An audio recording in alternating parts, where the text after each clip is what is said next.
Šalom, pareizes arī labdien.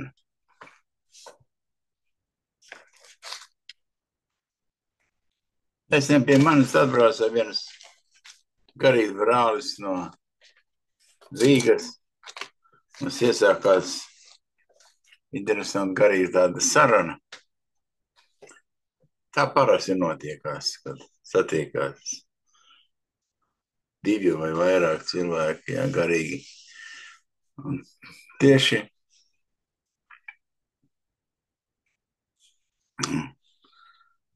paši no sevis tā it kā nē, bet kaut kā saruna veidā pacēlās jautājums, no kurienes kristiešiem ir radies apgalvojums, kad lūk, Jēzus ir Dievs, viņiem ir Jēzus, jā. Kristiešiem ir grieķu evaņģēlijs, tas jāņem vērā ar Jēzu, alfa un omega. Tātad no kurienes vai rakstīt to apgalvo, un tad beigās mēs sākam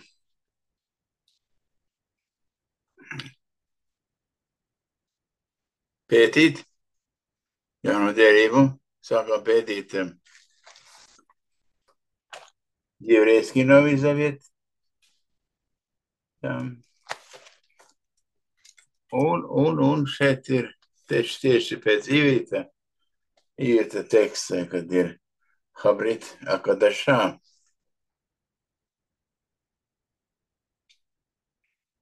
Ja, ebreju jaunā derība. Nu šeit jaunā derība vienkārši uzrakstīts, ja, Habrit Akadašā. Un tur tas vārds atklājās. Tāpat tas tulkojums no ivrita krievu valodā un tulkojums arī latviešu valodai ir pareizs. Ja tu runā par Johanā 1. nodaļas 1. pantu,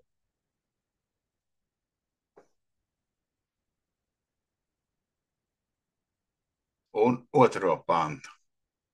Ir 2 panti, jā. Un kā tad viņš skan? Es lasīšu no Dāvira Šerna, Еврейский Новый Завет. Вначале было Слово, и Слово было с Элохим. И Слово было Элохим. Слово ar lielo burtu ir. Kā viņš skan ivritā? To paskatīsimies.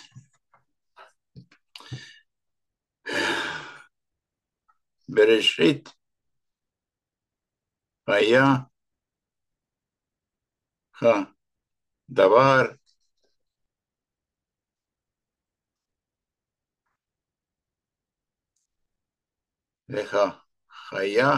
והדבר היה את אלוהים.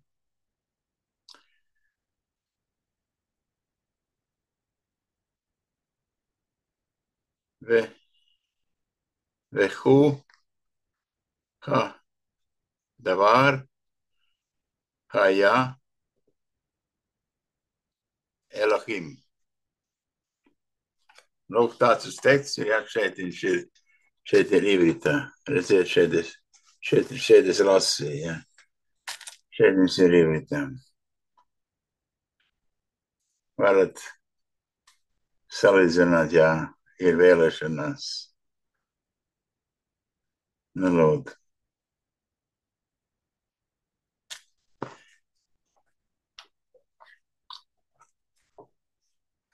Bet kāpēc viņš neatklājās?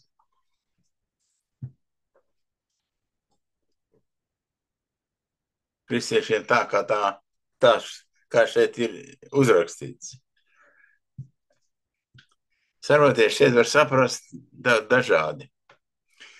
Pašu pamatā es no kā to varu secināt, tad, kad tas secinājums ir diezgan tāds, viņš ir diezgan tāds, diezgan, es varu teikt, man viņš pārliecinošs, jā, jo ja gars runā, tad atklājās. Ja gars runā. Kāds gars? Elakima gars.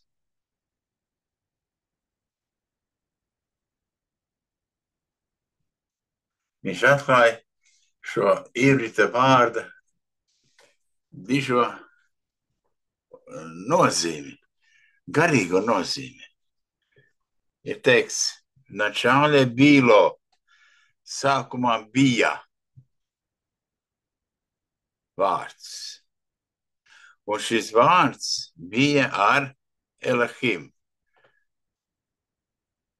Kristiešu evaņģēlijā ir rakstīts oriģinālā evaņģēlijā. Tur ir vārds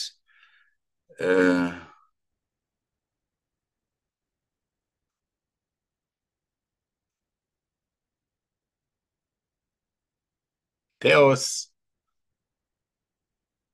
Elahim ir nosaucts par Teosu.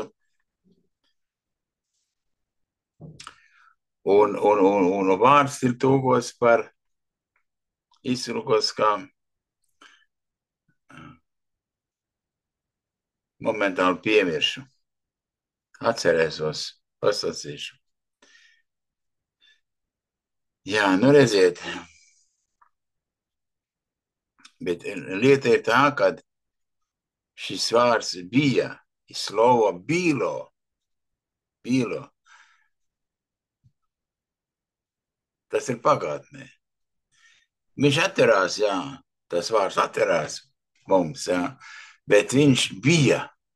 Kāpēc viņš bija? Otrais pants apskaidro bišu mazliet tuvāk. Un был с Элакимом в начале. Kas tas ir par sākumu? Viņš bija ar viņu sākumā. Kas tas ir par sākumu? Lūk, tas ir sākums, kad tika viss radīts. Tika radīts.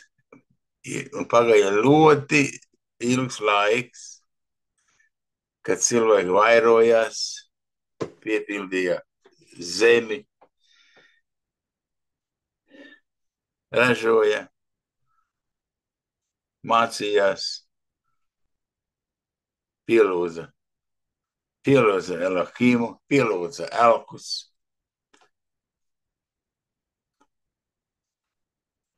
Paļāvās visādās nebūšanās, krita grēkā, izklaidībās tādās nešķīstās,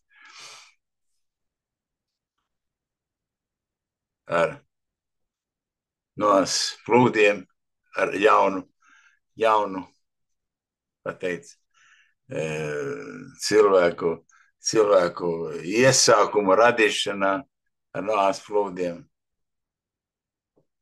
ar Šemu.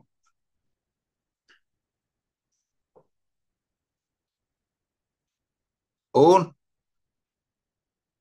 14. pants, un tas viss nonāca līdz tādai stadijai, kad Elohims sadusmojās, redzēdams visu šīs nečītrības un viņa likumu neievērošanu. Un 14. pants šī paša nodaļā atklāja to. И слово стало человеком.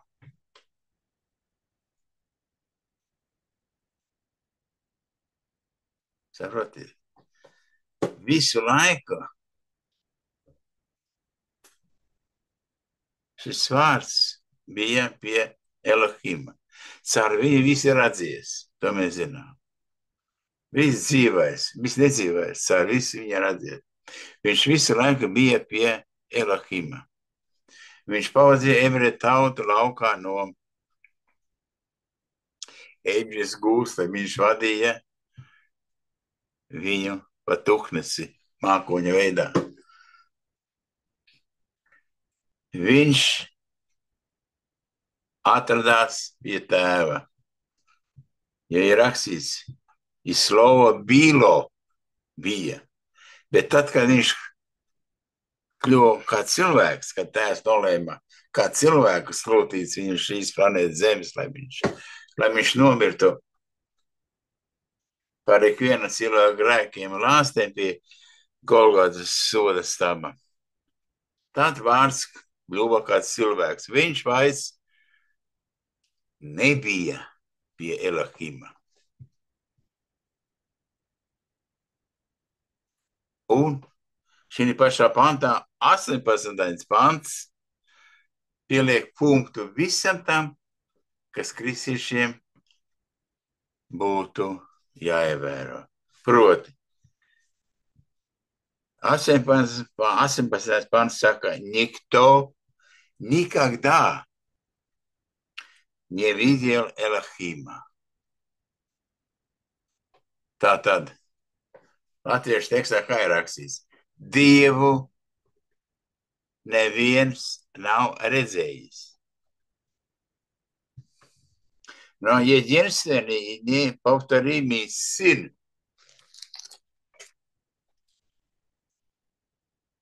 тождественный Элохиму, находящийся рядом с Отцом, Он помог почтить Его.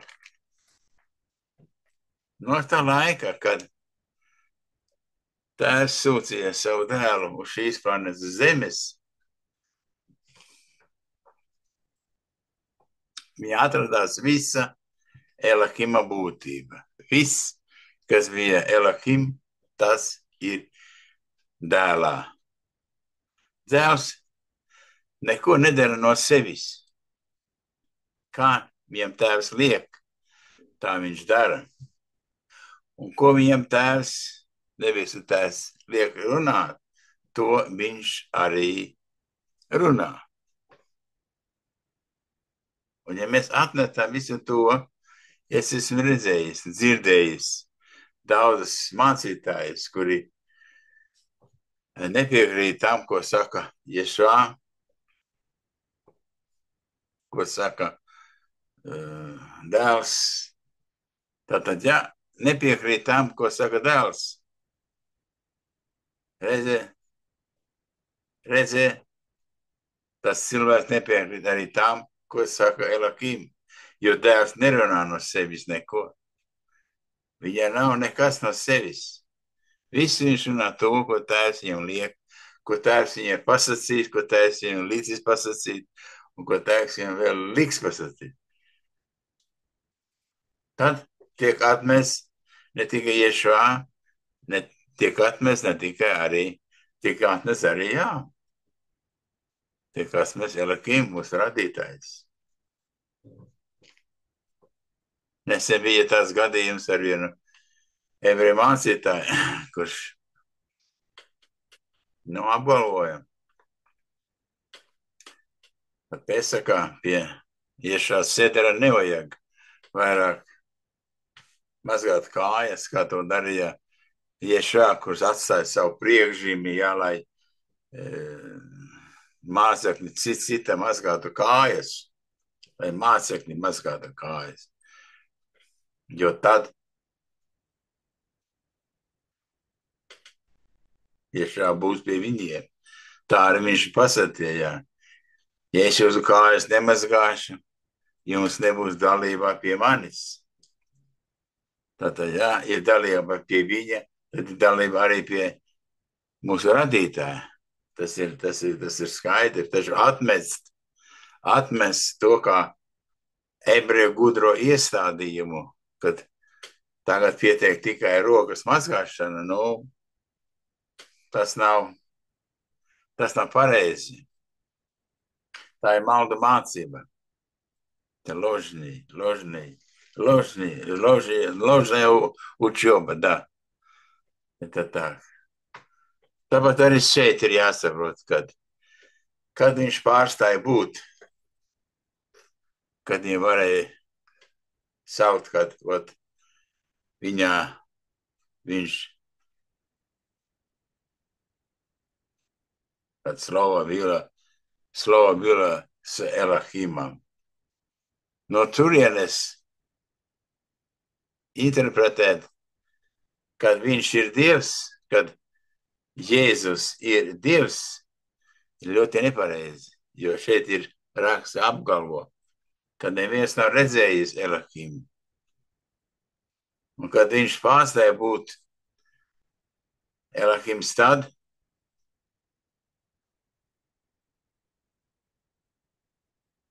kad vārds tapa par cilvēku. Logos. Es atcerēšu to vārdu grieķiski, jā. Logos. Lūk, un šis logos, kad kļuva par cilvēku, viņš kļuva logos ar cēva būtību. Pilnībā pēc tēva pavēles, pēc tēva iestādījumiem, pēc tēva norādījumiem. Viņš tiek sūtīts pasaulē. Šeit ir tā kļūda, kuru kristieši pieņēmuši kā to, kad viņš ir Elohims, ka viņš ir Dievs. Starp citu, es arī esmu stāstījis tagad savus atklāsmes, kad man ir atklāts, ka vārds Dievs katrai tautsā ir savs Dievs, un šis Dievs ir Elks. Jo katrai tautsā ir savs Elohim. Jeremija Jākuma 10. tā nodaļā 11. pāns to saka. Arī 96. psalms 5. pāns to saka. Atklāsme 14.7. to saka. Miknas 4.5. to saka. Pirmā laiku 16 no 25. līdz 26. pantam to saka. Kad ir jāpielūdz tas, kas ir radījis debesi un zemi. Šeit tiešām rodas ļoti tāda interesanta rakas salikšana kopā. Un tā mēs varam secināt, cik cilvēks ir dziļi, iedziļinājies rakstos, čeprojies rakstos, meklēt būtību, pareizību, garīgumu rakstos. Tad ir jāzina, kas tad ir radījis zemi un debesis. Tur stāv vārds Elohim. Tur nestāv vārds Dievs, tur nestāv vārds Bog, tur nestāv vārds Gud.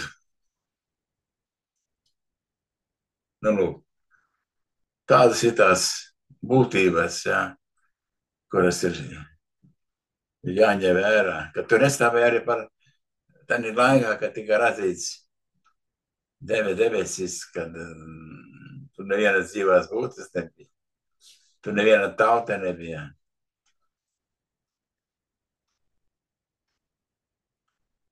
Šīs lietas ir pēdējo laiku atklāsmes.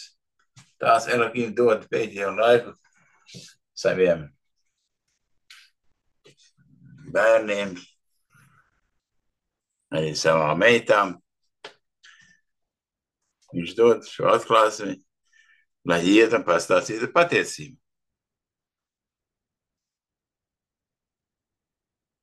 Ja mēs atmetam šo patiesību, tad mums nav mīlestība pret vārdu, pret slovo nav mīlestība. Vārds ir pirmā vietā, bet šis vārds ir apģērbts pilnībā tikai tad, kad viņš iziet cauri svētās valodas tekstiem, caur svētās valodas burtu apzīmējumiem. Ļoti. Un tikai tad viņš saņem to kā teikt, to pilno garīgo uzrūgumu patiesību, ja, kad viņš ir, tulkots no ivrita. Ļoti jāmācās ir ivris. Kādreiz nelaids mācītājs viens sacīja, otru redzi, Aivars te apgalvo, ka mums visiem jāmācās ar ivrits, tad jau mums visiem ivrits jāmācās. Tad jau mums nevietiek ar latviešu valodu, ka mēs lasām latviešu, un mums ir Dievs, un mums ir Jēzus, un mums viss to pietiek. Nepietiek. Acīm redzot, nepietiek. Jo ir divi evaņģēliji, un ir jāzina, kurš ir īstais. Ir grieķu evaņģēlijs, kas ir pie kristiešiem, un ir jehūdu evaņģēlijs, kas ir pie tiem, kuriem ir Tora, kuriem ir Ješua, kuriem ir Hamašjaks, svaidītais, kuri zina un mācās izprast ebreju svētkus, tas ir Toras svētkus, rakstus svētkus, ebreju svētkus, jā. Ebreju tradīcijas, ebreju gudros atzinumus. Ir divi evaņģēliji. Un arī pateikts, ja, kas būs tām, kas mācīs svešu evaņģēliju. Ja. Svešais evaņģēlijs atrodas pie kristiešiem. Ja. Tikai pie kristiešiem viņš atrodas. Alfa un omega. Es esmu pirmais un pēdējais. Ir jāmācās, saprast šīs lietas, jātiecās pēc tām. Jo laiks, mēs paši redzam, ka laiks ir tiešām ļoti krasi tuvojas beigām. Kari, kuri sākusies, Ukraina ar Krieviju, tagad Izraels ar Irānu un tādām citām valstīm, Amerika, kur iesaistās. Iesaistīsies vēl daudzas valstis. Ja. Kā tas rakstos ir pasacīts? Kad visas tautas nāks karot ar Izraēlu. Visas tautas. Tagad tas tā brīnumai varētu izklausīties. Tagad taču Amerikas Savienotās valstis palīdz Izraēlai. Sabombardējot diezgan nozīmīgus objektus. Jā, viss pārmainīsies. Mainīsies prezidents, mainīsies garīgā nostāde, jā. Garīgās attiecības mainīsies. Mainīsies fiziskās un pasaulīgai uzskati. Un visam tam savā priekšā šī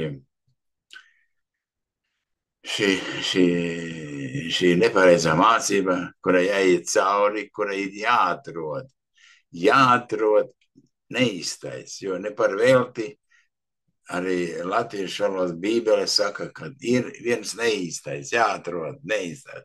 Saucamie viltus apustuli, kas ir tādi ir. Mums ir jāatrod, mums ir jāatšķir. Mums ir jāsijā patiesība, jāsijā. Savādāk mēs,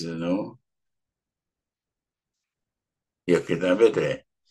Katrs sacīs, katrs saka, arī šodien viņš saka, saka, mans kungs. Viņš saka, visi stādi, kurus mans debesu tēvs nav stādījis, tiks izrādīti ar saknēm laukā.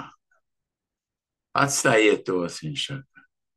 Tie ir akli, akliem ceļa rādītāji. Tad visus tos daudzus cilvēkus nosēžā par apkārt. Un kad aklais rāda aklajam ceļu, nu kas tad notiek?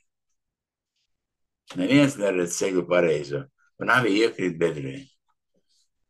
Tā tas būs, un šī bedre būs pašās pēdējās dienās. Tā ir tā tiesas diena, no kuras nu jūs saprotiet, ko es gribēju teikt. Tā, esiet svētīts, pateikt daudzas lietas, jā, arī par šo vārdu. Berešit sākumā. Lai Elohims mūs svētī un pasargā, lai Elohims apsvīt mūsu savu vaigu un dod mums savu mieru, dod mums savu šalom, dod mums savu gudrību, dod mums savu saprātu, saprast to visu, saprast šo patiesību, kas mums ir vajadzīgs, lai iegūtu mūžīgo dzīvi. Jo mūžīgā dzīve, aiz mūžīgās dzīves sako vēl daudz kas tic. Tur sako, tur nebūs ne asaras, tur nebūs bēdas, tur būs šabas, tur būs jaunā gada mēneši, tur būs jauna Jeruzaleme. Tur nebūs ne svētdiena, ne pirmdiena, ne otrdiena, tur nebūs ne janvāris, ne februāris. Tur nebūs grieķu evaņģēlijas. Tur būs viss tas, kas ir pie svētās tautas, kas ir uzrakstīts, kas atklājās Ješā Amašjāka mācekļiem. Ješā vārdā es lūdzu pateicos, mīļais teica, amen.